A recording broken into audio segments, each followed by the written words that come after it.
Hi everyone, welcome back to the channel NT Talkies. நம்ம இன்னைக்கு எந்த படத்தை பற்றி ரிவ்யூ பண்ண போகிறோம்னா பராசக்தி. இது வந்துட்டு அந்த பராசக்தி கிடையாது. இது நம்ம சிவகார்த்திகேயன், ஜெயம் ரவியில் ரவிமோகன், அதர்வா அண்ட் ஸ்ரீலீலா நடித்து சிவா கங்கரா இயக்கி இந்த பொங்கலுக்கு ரிலீஸ் ஆன பராசக்தியை பற்றி தான் ரிவ்யூ பண்ண போகிறோம்.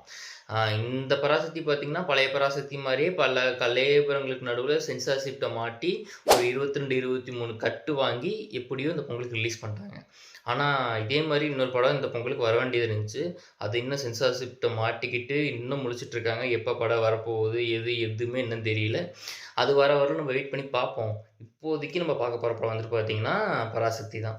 ஆக்சுவலாக இந்த படத்தோட மையக்கருன்னு பார்த்தீங்கன்னா 1950ஸ்லையும் 1960ஸ்லையும் இந்தி திணிப்புக்கு எதிராக தமிழகத்தில் பல்வேறு இடங்களில் வந்துட்டு போராட்டம் நடந்துச்சு.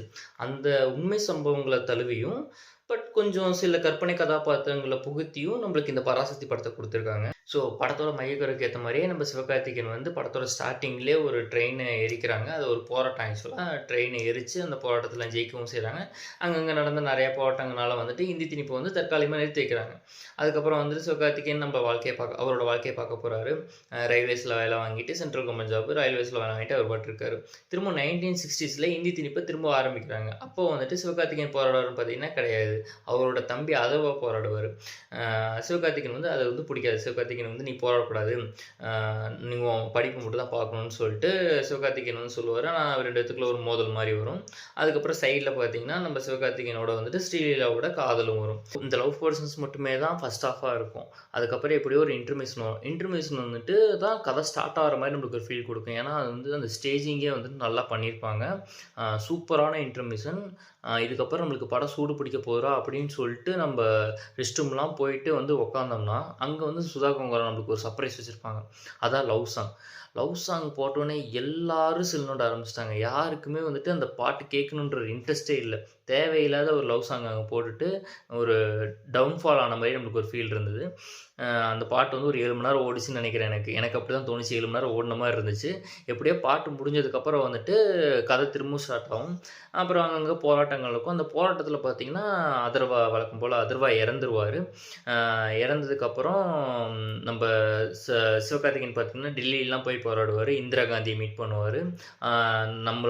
நம்மளோட இன்னும் என்ன கஷ்டங்கள்லாம் சொல்லி அங்கே கேட்பார். அவங்க சொல்லுவாங்க, இந்த மாதிரி இந்திரா காந்தி சொல்லுவாங்க, இந்த மாதிரி நீங்கள் உங்களோட யங்ஸ்டர்ஸ் வந்து மெஜாரிட்டி காமிச்சிட்டிங்கன்னா, அதாவது ஹிந்தி வேணான்னு சொல்லி மெஜாரிட்டி காமிச்சிட்டிங்கன்னா நான் அதுக்கான ஸ்டெப்ஸ் எடுக்க ட்ரை பண்ணுற மாதிரி சொல்லுவாங்க. அதுக்கப்புறம் அதாவது நம்ம யங்ஸ்டர்ஸை வச்சுட்டு நம்ம சிவகார்த்திகேயன் வந்து மெஜாரிட்டி காமிச்சிட்டாங்களா இந்திரா காந்தி கிட்ட, மும்மொழி கொள்கையை தடுத்து நிறுத்திட்டாங்களா அப்படிங்கிறது தான் வந்து படத்தோட மீதி கதை. ஸோ இந்த படத்தோட ப்ளஸ்ன்னு பார்த்தீங்கன்னா எல்லாத்தோட ஆக்டிங் நல்லாயிருக்கும். ஆக்சுவலாக சிவகார்த்திகேயன் வந்துட்டு நல்லா பெர்ஃபார்ம் பண்ணியிருப்பார். அதுக்கப்புறம் ஜெயம் ரவி, அதர்வா அவங்களோட ரோல்ஸை பெர்ஃபெக்டாக பண்ணியிருப்பாங்க. எனக்கு ஸ்ரீலீலா பர்சனலாக பார்த்தீங்கன்னா ஸ்ரீலீலாவோட ஆக்டிங் பிடிச்சிருந்துச்சி. ஏன்னா இந்த படத்தில் வந்துட்டு அவங்க ஒரு தெலுங்கு ஸ்பீக்கிங் கேர்ளாக வருவாங்க. அவங்களோட ஆக்டிங் வந்துட்டு அவங்களோட ரோலுக்கு வந்து ஜஸ்டிஃபை பண்ணியிருக்கும். அப்புறம் படம் வந்து 1950s அண்ட் 1960s நடக்கிறனால அந்த காலகட்டத்தில் இருக்க மாதிரி நம்மளுக்கு ஃபீல் ஆகும். எனக்கு அப்படி தான் தோணுச்சு. அது எல்லாமே அவங்க செட்டுமே சரி எல்லாமே ஆர்டிஃபிஷியலாக ஃபீல் ஆகலை. எனக்கு ரியலிஸ்டிக்காகவே இருந்துச்சு. ஸோ அது ஒரு ப்ளஸ் பாயிண்ட்னு சொல்லுவேன்.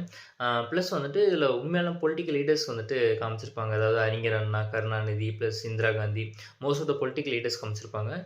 அது நல்லா இருந்த மாதிரி இருந்துச்சு. எனக்கு பர்சனலாக பிடிச்சிருந்துச்சு. நெகட்டிவ்னு பார்த்தா நிறைய நெகட்டிவ்ஸ் இருந்துச்சு. அதில் மேஜராக பார்த்தீங்கன்னா எனக்கு இந்த லவ் போர்ஷன்ஸ் வந்து சுத்தமாக பிடிக்கல. அது தேவையில்லாத ஆணி தான். ஏன்னா இது வந்துட்டு ஒரு மொழிக்கான ஒரு படத்தில் வந்துட்டு லவ் சீன்ஸ் வந்துட்டு கொஞ்சம் ரொம்ப ஒரு ஸ்பீட் பிரேக்கர் மாதிரி இருந்தது. அது தேவையில்லாத ஒரு ஆணி. அதுக்கப்புறம் வந்துட்டு கேமியோஸ் வந்து நெகட்டிவாக பாசிட்டிவானு எனக்கு தெரியல. அது வந்துட்டு போனாங்க அவ்வளோதான். பட் வந்துட்டு எனக்கு அது ஒரு இம்பேக்ட் கொடுக்கல. அப்புறம் எனக்கு இன்னொரு நெகட்டிவ்னு பார்த்தீங்கன்னா எல்லாரும் மியூசிக் எனக்கு தெரிஞ்சு படம் பார்த்துட்டு நிறைய பேர் வந்து நல்லா இருக்குன்னு தான் சொன்னாங்க. எனக்கு அவ்வளோ இம்பேக்டாக தெரியல. ஏன்னா வந்துட்டு மியூசிக்கோட இன்னொன்று வந்து என்னென்னா மெயினாக லிரிக்ஸ் வேணும். நம்மளுக்கு வந்துட்டு இது வந்து ஒரு தமிழ் மொழியை பற்றின ஒரு படம்னு இருக்கப்ப நம்மளுக்கு லிரிக்ஸ் வந்து ஒரு முக்கியமான பங்கு வகிக்கணும். அது வந்துட்டு யாருக்குமே வந்து லிரிக்ஸ் கேட்டிங்கன்னா தெரியாது. ஒரு என்ன மியூசிக்னா தெரியாது. நம்மளுக்கு ஒரு மைண்டில் ரெஜிஸ்டரே ஆகலை. ஸோ அந்த மாதிரி தான் எனக்கு மியூசிக் இருந்த மாதிரி இருந்தது. ஸோ அது கொஞ்சம் எனக்கு நெகட்டிவாக தெரிஞ்சுது.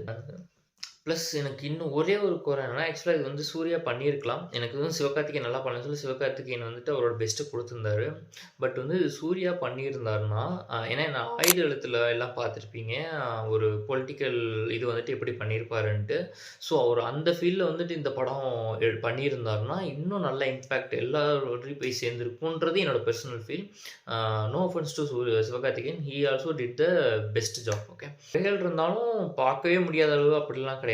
நீங்க எல்லாரும் போய் பார்க்கலாம். நல்லாயிருக்கும். ஏன்னா பொங்கலுக்கு வந்துட்டு எல்லாம் நீங்க ஒரு நல்ல படம் பார்க்கணும்னா, இந்த படம் போய் நல்லா பார்த்துட்டு வாங்க. என்ஜாய் பண்ணிட்டு வாங்க. ஓவராலா வந்துட்டு ஸ்க்ரீன் பிளே பெட்டரா பண்ணியிருந்தாங்கன்னா, இன்னமும் வந்துட்டு இது சூப்பரா இருந்திருக்கும். ஆ இட்ஸ் ஓவரால் அவரேஜ் ஃபில்ம். நான் வந்து இது 5க்கு 2.5 ரேட்டிங் பண்ணுவேன். ஸோ நீங்க இந்த படம் பார்த்துட்டு படம் எப்ப இருக்குன்ட்டு கமெண்ட்ஸ்ல சொல்லுங்க. அன்டில் தென் பாய்.